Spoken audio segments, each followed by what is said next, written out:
I just got three things to say. God bless our troops, God bless America, and gentlemen, start your engine! Welcome to the Stire Sound podcast with your hosts, Trey, Stire, and Jack Noel. Ladies and gentlemen, welcome to episode number 20 of the Stire Sound.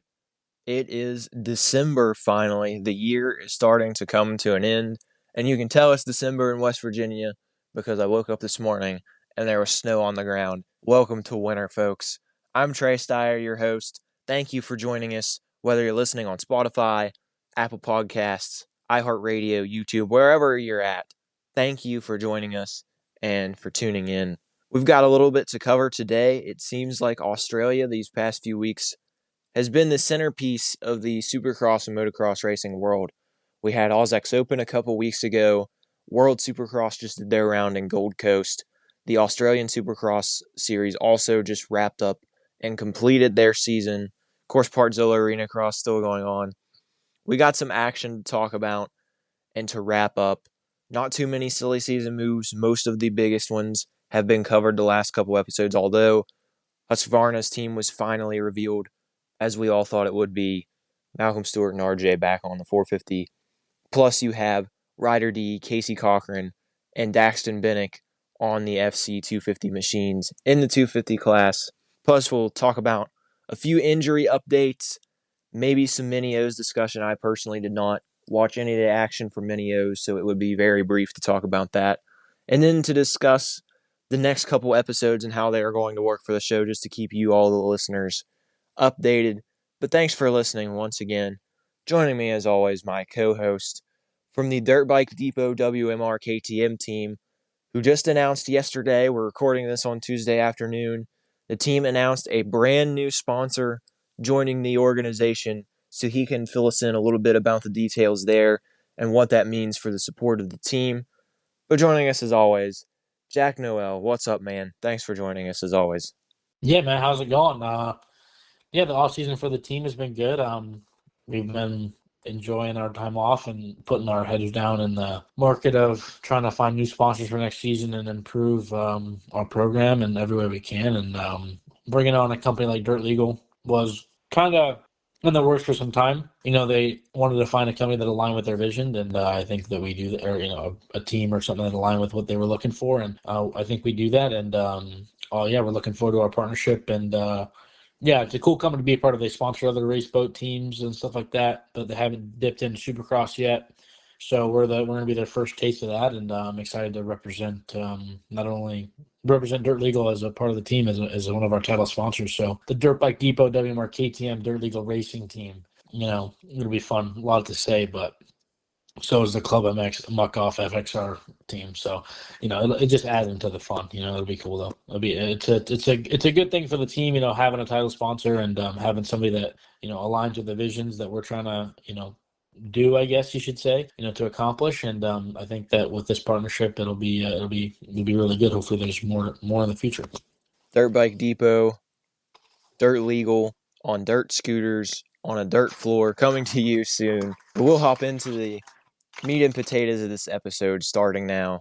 First up, we have some of the off-season racing. One of the most anticipated races every off-season is the AUS-X Open down in Melbourne, Australia. And realistically, this year, it was only the Lawrence brothers that were really the outside sort of riders. Most of the other riders were the typical Australian Supercross Series competitors from this year. But Jet Lawrence, it was a very Jet Lawrence night. 1-1 in the main events. He got the win in front of home soil, and I remember he said in the podium interview that's something he hasn't been able to accomplish. Cooper Webb won that race last year, I believe, and there were a couple other times that he's raced at AUS-X Open and not got the job done, but he finally got the win in home soil. And Dean Wilson was second in front of Hunter Lawrence. Dean Wilson, of course, we'll get into it in a minute.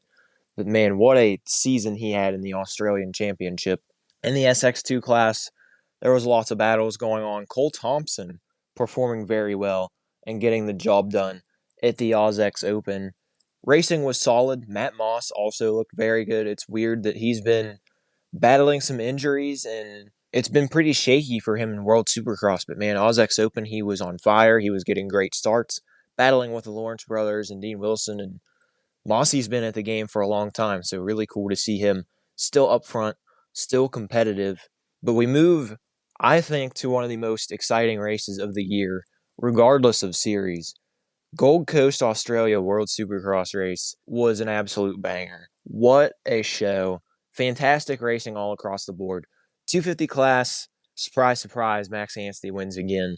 And he's now 9 for 9 in main event wins. Can he keep the momentum going this weekend in Stockholm and maybe have a perfect WSX season? It looks like it. Every time he's had a challenge, or at least the few times that somebody's been right behind him breathing down his neck, or in this week's case, the last moto he had to go up, catch, and pass Shane McElrath, the defending champion. But Anstie's usually made it look pretty easy. 9 for 9 once again in the main event wins. Shane McElrath was finally back on the podium this week. He struggled at the first couple rounds. Second round in Vancouver, there were some bike issues and some gremlins plaguing him, but he was back in his normal form. And Cullen Park was on the podium, of course. Jack's pretty close with Cullen. He's looking great on that Moto Concepts Honda, and that No Fear gear was so sick. That red and black kit reminded me of something that would have been straight out of 2002, so it was really cool to see. Awesome to see the No Fear branding back. The 450 class was really the action spot of the night. The SX1 division was going crazy, which realistically, it was clearly the most stacked lineup I think we've ever seen from World Supercross. When you have Tomac, Roczen, Webb, Deegan, Savacci, Anderson, Craig, all of these guys all together, I mean, that legitimately sounds like half of a main event lineup here in America. It was a very talented race, and it was very competitive. All three main events, 3 different winners. The night started out with Ken Roczen going on a tear, flying through the field. He went from 4th to 1st and just kept fighting forward. It was almost a flawless ride by Kenny. Eli was P2. There was some fluctuation across the board. Hayden Deegan, not great in the first moto. He's been struggling with starts, it seems, a little bit on the 450. But, man, Kenny was on rails that first main event. Then you have the second main event, and instead of starting mid-pack like he did in the first one, Cooper Webb gets out front while Roczen and Tomac have to claw their way through the field. Hayden Deegan got up to P2. He was riding really well, but it seemed like he was a little worried and nervous after running it in on Jason Anderson, and he got up to P2 and started looking back, and then he ended up tucking the front and going down in one of the bull corners. But then a few corners later, Eli Tomac also made a mistake as he was trying to make his way through the field. He ended up doing a U-turn in the middle of the track. I don't think I've ever seen anything like it before. But it was Cooper Webb just cruising out front. Classic Cooper Webb fashion. He didn't really have to go out there and do his usual come from behind and use the corners and turn down method. I mean, he just started up front and just rode away from everybody with all of the passing and fluctuation. And then the third main event. Welcome back, Christian Craig. A lot of people, have been saying, what happened to the guy who won a 250 West Supercross title on a Star Yamaha? What happened to the guy who was running top 5 outdoors on a Star Yamaha? Of course, the Rockstar Husky stint didn't go incredibly well. His most recent Star Yamaha stint this year, not great, and it seemed like they didn't want him to race, and Christian felt like he wasn't really wanted. And he has been gelling with the Quadlock Honda. Of course, Christian has a long history racing on Honda machines. I did not have Christian Craig blowing by Eli Tomac and taking a main event win on my bingo card. But it happened. Congratulations to Christian and the Quadlock Honda team. Of course, Quadlock Honda, home soil for the most recent WSX round. But Tomac just kind of faded through the pack. It was a little weird. He looked a little uncomfortable in the whoops and on that soil. On the KTM, for whatever reason, of course, he's still figuring out the bike, figuring out setup, all of that. But nonetheless, a very entertaining set of races. There was battles all over the place. Hayden Deegan got second in the final race. I also should mention his best moto finish on a 450 so far. And he was a lot more poised, and he looked a lot more comfortable. He wasn't really looking behind so much. He was focusing forward, and put together a solid ride in the final main event. Ken Roczen ended up getting the overall. Cooper Webb and Christian Craig also on the podium, but a very entertaining set of races in the Australian World Supercross round. And if you haven't watched, I think you're missing out because it was battles all over the place. The track held up all night. It was a lot of fun to watch, and they put on a great show for the fans down under. I'll send it over to you, Jack. I don't know how much of the action you've been able to catch in recent weeks. Man, World Supercross the other night was such a fun show. It was a lot of fun to watch. Fantastic racing. And when you have great racing at the end of November like that, it just makes people want to continue and say, wait, when's Anaheim 1? How many days? How many days? And the countdown is on. We're just a little over a month away from A1 and the first big race of 2026. Yeah, I was able to watch I watched all 6 races from Australia and the WSX competition. I mean, I didn't get to catch much of the AUS-X Open, but that race is cool. I think they've had a lot of cool. It used to be like one of those like Paris style races, but I think personally, if you like Paris this year was really good, but World Supercross has really kind of taken everything kind of by storm. And Paris still had a solid little lineup with Tom Vial, Malcolm Stewart, Cooper Webb, and the Lawrences there to race. And then obviously, you have some of the local guys that are pretty fast that race in the 450 class as well. And then, the AUS-X Open, when they used to have in like 2015, 2016, you had Dean Wilson, Anderson, Reed, all them guys come over and race it. And it was, like Arenacross style. So it's a little bit different than it is now. But I mean, now that they're at the stadium and they're, it's a part of the whole Australian Supercross championship, I really think that it shouldn't just be the Lawrences. And I think that, they've shunned away some people that have potentially wanted to race it. Like, I'm surprised we didn't see Cooper Webb there or somebody like that, but I know the Lawrences have their name in that hat pretty heavily. And I think they, they don't want to, have people around they don't really know, whatever, which is fine. It's not a huge deal, but I think that'd make that race more interesting if you were to pull, let's say you get a guy like Eli Tomac there who's going to be in Australia the next weekend anyways. Hey, come race the AUS-X Open for $150,000, which is, what these guys are getting paid to go race these other races, and I think they'd be willing to do that. But the Lawrences, I think, kind of have say in whether or not they want guys to race or not, which I think is kind of disappointing. But nonetheless, the AUS-X Open, I mean, Dean rode well, and I'm glad he locked up that championship. Good for him and what he's been doing. But the World Supercross, though, I mean, absolutely unbelievable how good of a series the race is, how well I think it's been put on. I think they seem to be putting fans in seats. I mean, I think that's the biggest thing, right? If you're starting a series, is are people going to watch these events? And I think they're doing everything they can in the right mind to make them watchable. I mean, it's really fast paced. It's really the whole thing takes place in about 2 hours or less. And when Supercross takes upwards of, 3 hours, right? So, and you just get the main guys all the time, really quick racing. There's not much break time in between, which I think for a fan is what you want, right? I mean, you go to a football game, yeah, you get the TV timeouts and stuff like that, but or a soccer game, for example, right? I mean, it never stops, right? I mean, that's kind of what you want. That keeps people engaged, and anything can happen at any time. I mean, you don't want to be sitting waiting around for something to happen, compared to a Supercross here in America. You kind of have a lot of that time, which I think it's granted. I think the time is good and bad. There's pros and cons to everything. From a rider standpoint, I'm sure they hate the quick turnaround, but as a fan, I think that's a good thing. But the action-wise racing has been really, really good. I mean, it's a bummer that Ken's not racing the whole series. I think he would have won that championship no problem. But I think I see the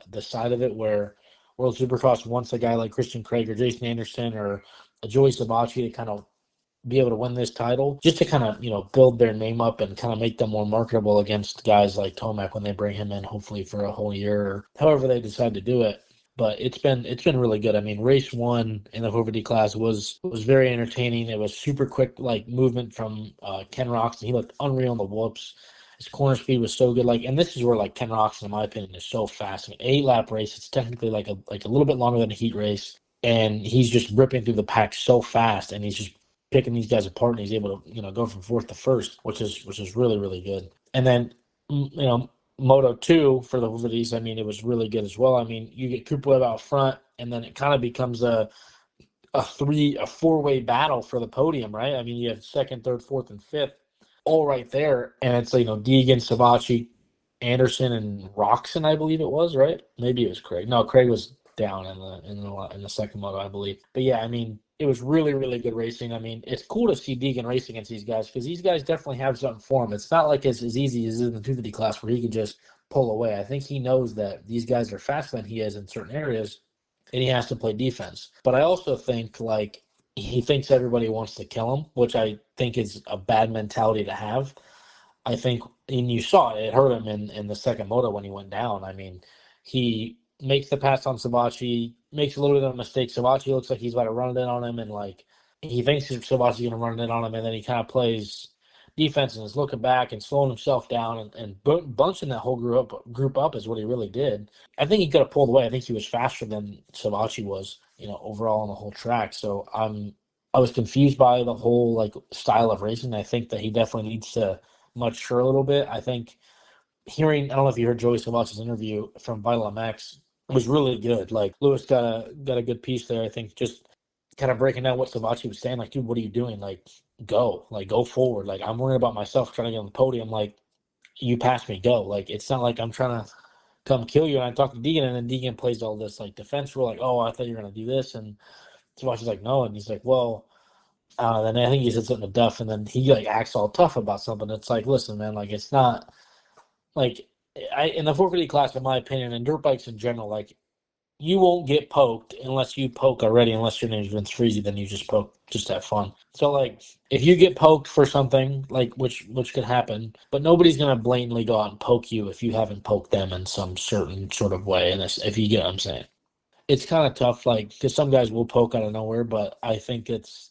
It comes with it, and I mean, Deegan probably is going to race very aggressive when he's on the 450. I would presume. And from what I heard, he was struggling with the bike all day. So, I mean, he looked good. I think he kind of rides in like a weird style on the 450. Like I don't know if you watched a lot of videos. He's tossing the bike around a lot, which I don't think is going to be like in the long run of him being on the 450 on Supercross. Like when you come to like a 20+2 or 20+1.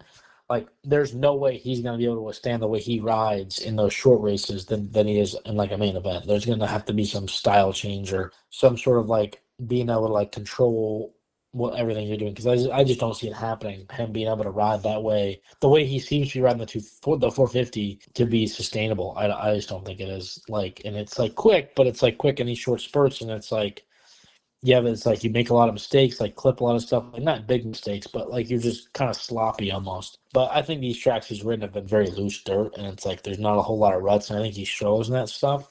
So it's definitely tough for him to see, and you can see where he makes a lot of mistakes just on this past weekend. But he has a lot of raw speed, so that's good for him. But it was cool to see that. And then Tomac, I mean, Tomac, for me, that was like the true scene of like what Tomac was. I think the biggest issue was his whoops, which I believe it was from running a paddle tire. Like that's what somebody told me. It was like he couldn't hit the whoops because his back end was everywhere, but I believe it was because he was on a paddle because the whoops, like from what I heard, were super, super hard. So that was kind of interesting. But he looked good. I think like in the first moto, like he looked solid. Like he didn't look bad or anything, but I think Ken Roczen just looked really, really, was like really on. Like he was really, really feeling it. So that obviously helps. I think Ken will be, if he can ride like he is now, coming into A1, he'll be in a really, really good spot, Ken Roczen wise.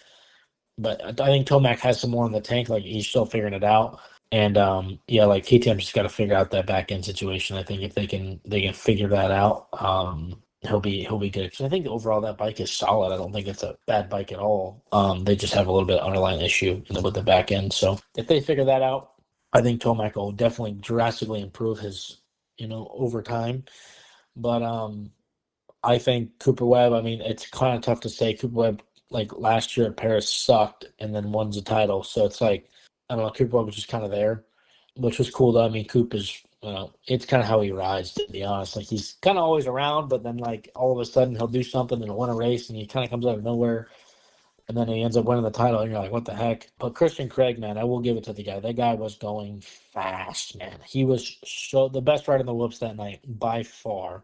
And I'm excited. I mean, I look back when he was on a Honda riding the 450 on Supercross, a couple, when he was filling in on HRC, like how good he was. He was winning heat races. He was doing, I mean, I don't know if he won a heat race, but he was doing, he was top 3 in heat races, top 5, top 7 in main events, kind of where I'd assume he'd belong. And I think for him, a lot of it is mental. Like he was very, on the Husky, he was so mentally distraught, I think, and didn't have a whole lot of he wasn't mentally strong, right? He was kind of doubting himself. And whenever you're doubting yourself, you're never going to be the best version of yourself. So I think now that he's on this new bike and this new program, he's back on a Honda. I think his confidence is presuming, and him winning the main moto, right, is a promising sign of that.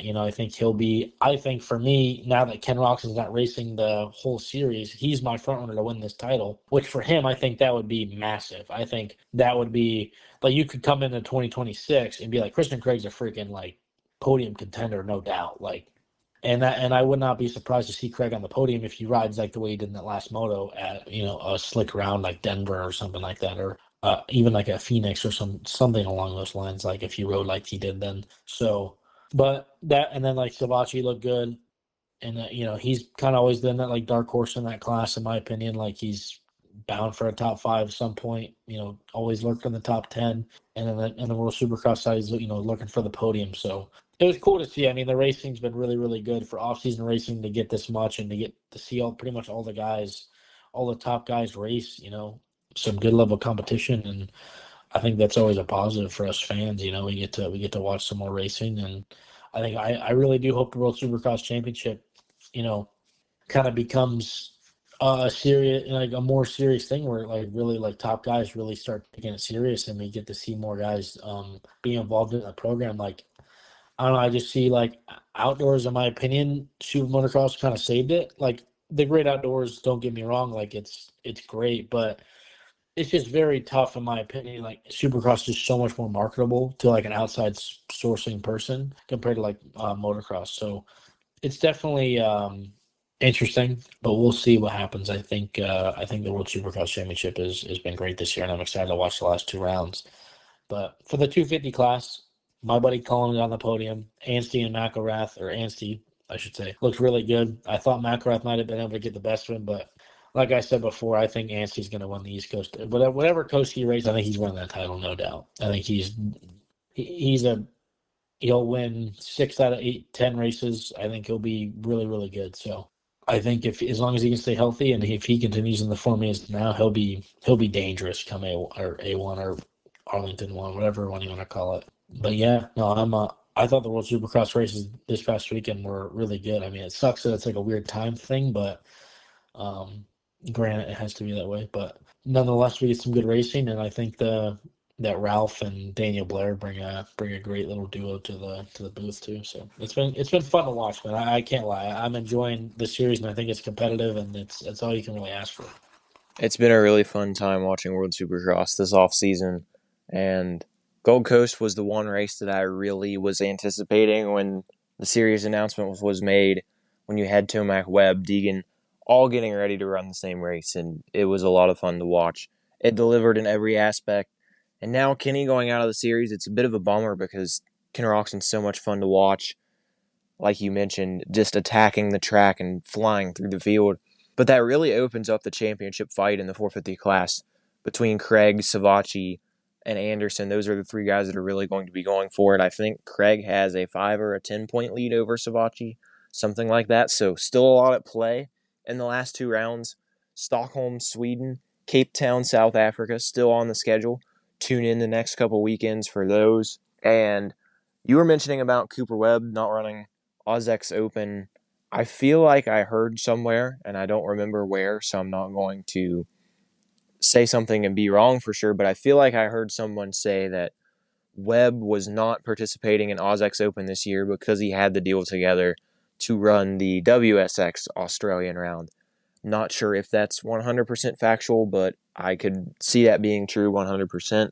Looking at a little bit of other racing news, other racing series, as you mentioned, Dean Wilson wrapping up an absolutely dominant Australian Supercross championship. He went 1-1 every round but Australia, or the AUS-X Open, I should say. And that round, he went 3-2 when Jet Lawrence was there. So an incredible run of performance by Dean Wilson. At the beginning of the series, Dean's mother passed away. You could tell he was riding not just Dean Wilson level, which of course Dino has been great for a long time. Over 15 years he's been ripping.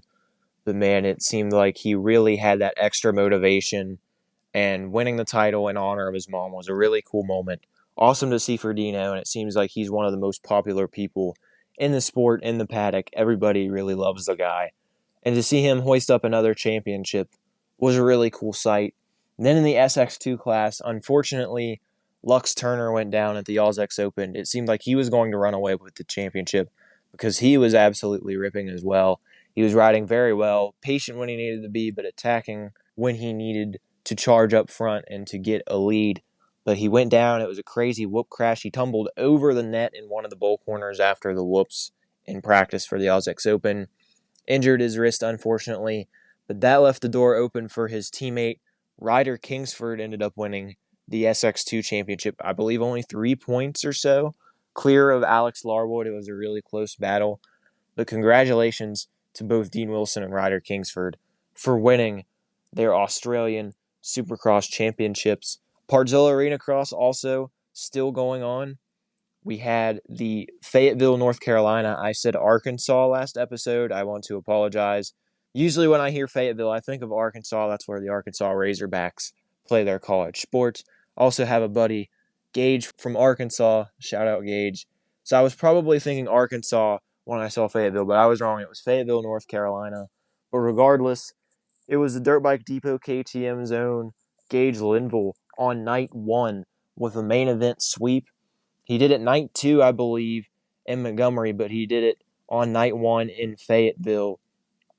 And then on night 2, it was Landon Gibson really taking charge, and now Landon Gibson has the red plate in both classes. Of course, the Rockstar Husqvarna top amateur guy. We talked to him a little bit before Loretta's. Go back in the archives, listen to episode number 5, I believe, was when we chatted with Landon.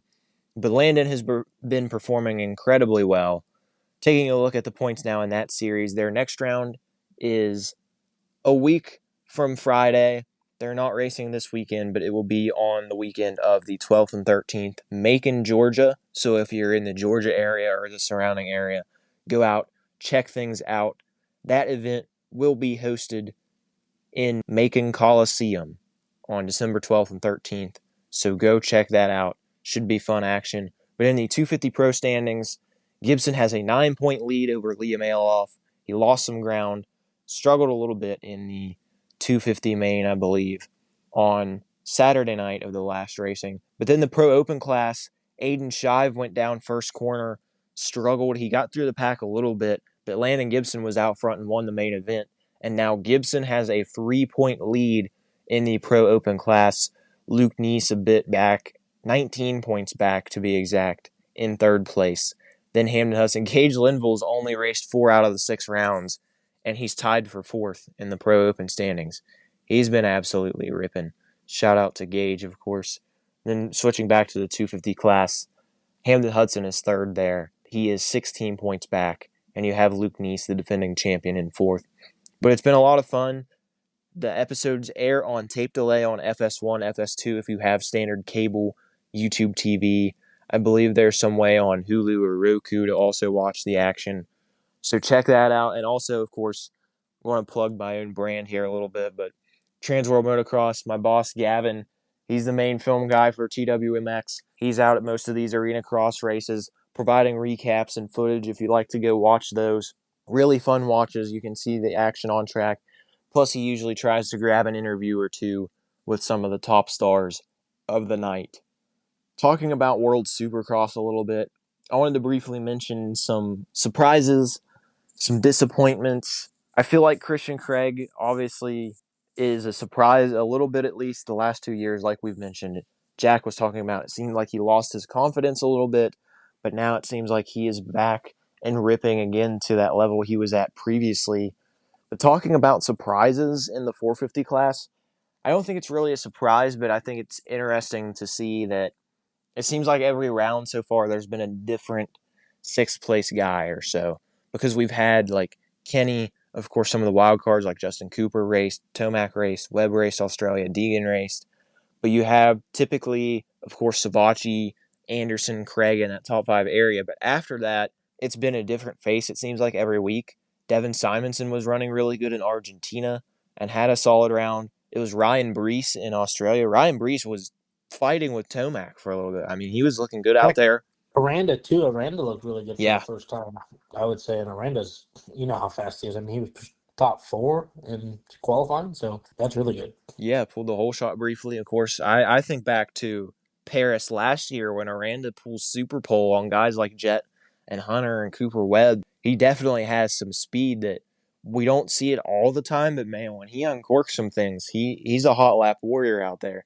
But it's really Oh, fun to see how many of those guys are just kind of fluctuating. The biggest disappointment for me has easily been Justin Hill.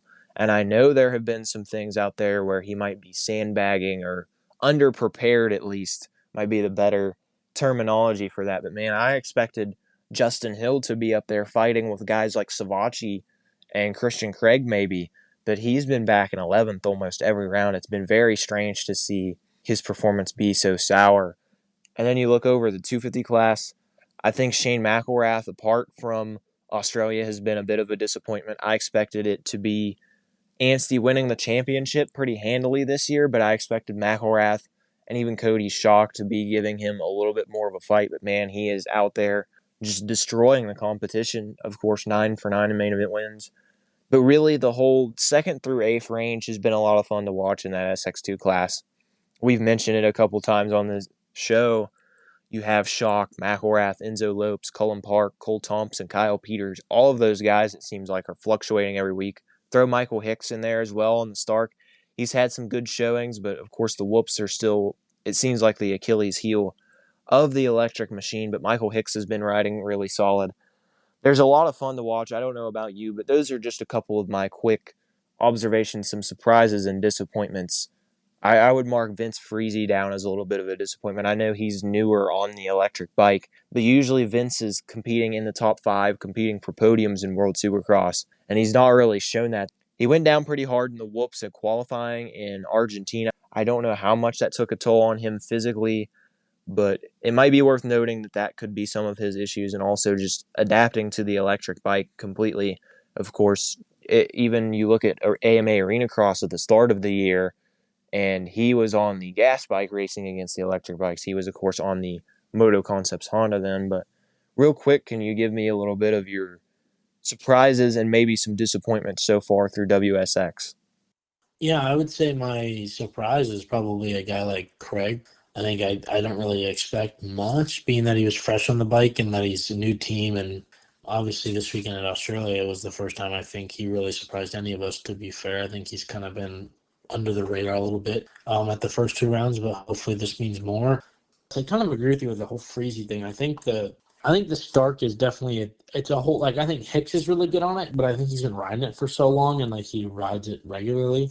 I mean, for a guy like Freezy to go from, being on a gas bike and then you have 3 months to prepare for Supercross and you're on a Stark, it's like it's just a whole different animal. I think that bike takes a lot of adapting, in my opinion. I think it's very tough, and I think he's starting to see that. I think he probably regrets his decision, if I'm being completely honest, to do something like that. But yeah, I think he's been disappointing. And Craig in the 250 class, I'm not gonna say Cohen is my surprise, because I think I personally expected him to be like on the box, but I think a lot of people might think that.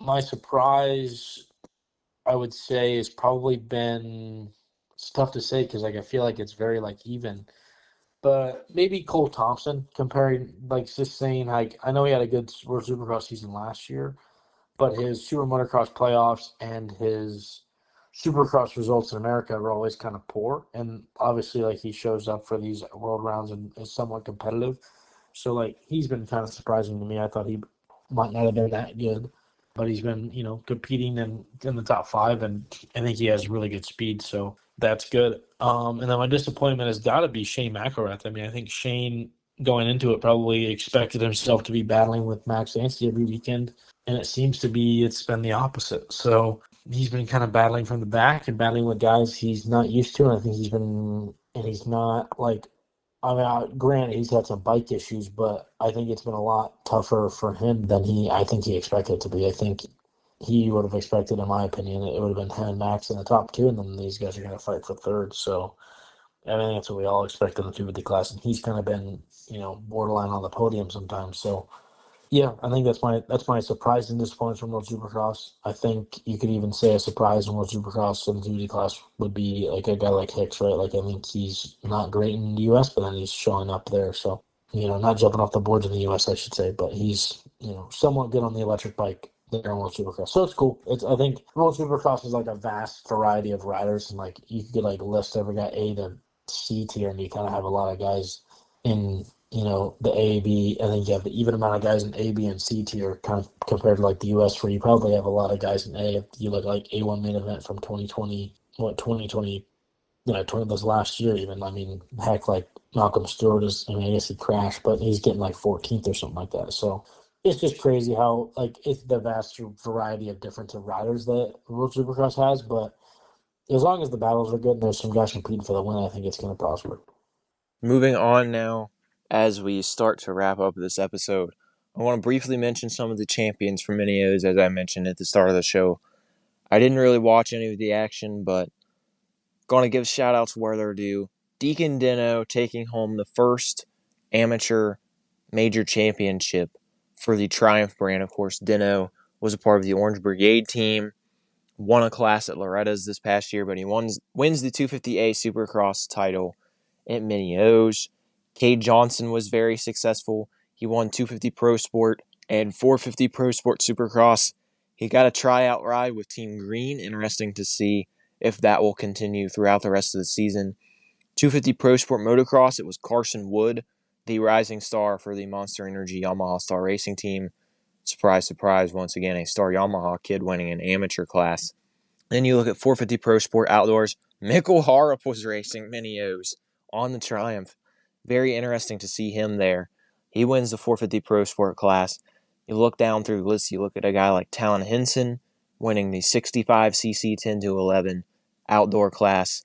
Beckham Smith sweeping the 10 to 11 and 7 to 11 65cc classes in both Supercross and outdoors. Two young rippers who might have a really bright future in front of them. Max Shane sweeping the college boy classes. Then some names that some people might be familiar with. Ryan Sipes won both classes in the senior 40-plus division. Awesome to see Sipes out there. Of course, one of the most talented and most versatile racers of all time. A guy who's won Supercross main events in the 250 class. He's competed in GNCC and done well. ISDE. Sipes has a ton of talent and experience, and it's cool to see him racing with the older generation. And then Lot Van Drunen came over, one of the fastest women racers in the world. She came over and won both women's classes aboard her Yamaha. She's been possibly the top WMX racer over in Europe and winning their women's series. So cool to see her over in the US. That's just a quick rundown of some things that happened at Mini O's. Also, a little bit of injury news. Unfortunately, we got the news that Joe Shimoda will be out for the first part of next season. He unfortunately suffered an injury and had surgery on a couple of his vertebrae. A freak accident, it seemed like, last Tuesday. Sending well wishes to Joe Shimoda. Jordan Smith, I believe, will be missing the first few rounds of Supercross. I think his shoulder was a little bit more messed up than we thought from his wild ride in qualifying at the Vegas SMX round. I've heard rumblings that Justin Barsha might have a broken collarbone. I'm not 100% sure whether that was confirmed or not, but that's something to keep an eye on. We'll see if Barsha is able to line up. If it's collarbone, he should be able to line up at A1. Of course, Lux Turner, as I mentioned, unfortunately suffered a wrist injury during his Australian Supercross run. Probably would have been champion, man. He was out there ripping, and it sucked to see him go down because he was looking very, very good in his first few rides on a Yamaha. And then another privateer that had a little bit of bummer deal with injuries. You have Max Sanford, who fractured and dislocated his L4 and L5 vertebrae. But it sucks for Sanford. Great dude, privateer guy who competes for the Grindstone Freezing Group Kawasaki team that runs West Coast Supercross. So hopefully all of those riders will recover and be back on the bike, back racing before we know it. Before we conclude today's episode, I want to briefly mention about the next couple episodes that will be coming at you. Next episode, episode 21, will follow the schedule we've been doing during the off season, where it's every other week. We will wrap up the World Supercross Championship. We will discuss the final 2 rounds of that series, talk about the champions, the battles. If there's any drama, we will be here to wrap it up. And we will also be doing our sort of year-end awards. Of course, this will be the first time we do it, but I'm going to write down a list of categories. Folks, if you listen to the show, feel free to comment or get a hold of us on social media, or you can send us an email, thestiresound@gmail.com, if you have any categories in mind for a year-end show. It's something that Jack and I talked about a little bit before hopping on this episode, and I think it would be a really fun way to end the year. Talk about some of the best moments and most entertaining things and some surprises in 2025 and the whole year of racing. And then the next episode schedule would have us releasing an episode on New Year's Eve, but I don't think that's a great idea. I know a lot of people spend time with family or go out and celebrate the new year, so we are going to record an episode that week, but we will release it after New Year's, probably at the start of the next week, because we're going to have a 250 preview and a 450 preview for Supercross. Obviously, we're not really going to know who's racing what 250 class because they keep it secret and in the last minute, but we will be previewing each class of Supercross before we get into the season. Just wanted to make you all aware of the changes, or at least the upcoming episodes, what to expect for the next few weeks. And of course, once Supercross starts, we will be back to our regularly scheduled weekly programming. Thank you for listening, and throughout the first year of the Stire Sound podcast, we appreciate all of your support. We are still a small-scale show, but we appreciate those who are tuning in and week out. Be sure to continue spreading the word and trying to get people aboard our program. Before we conclude episode number 20, Jack, do you have any parting thoughts before we conclude today's episode? Well, sir, I'll see you guys in a couple weeks. I'll also add very quickly, we also might be doing a quick Q&A at the end of the next episode, so we will be putting a couple Q&A response boxes up on Instagram in the next couple weeks, trying to see if we have some interest from you, whether we do that or not. But thank you for tuning in. Stay tuned for our World Supercross wrap-up and our year-end awards next time, which will be in 2 weeks. But for Jack Noel, I am Trey Stire, and episode number 20 of the Stire Sound is fading out.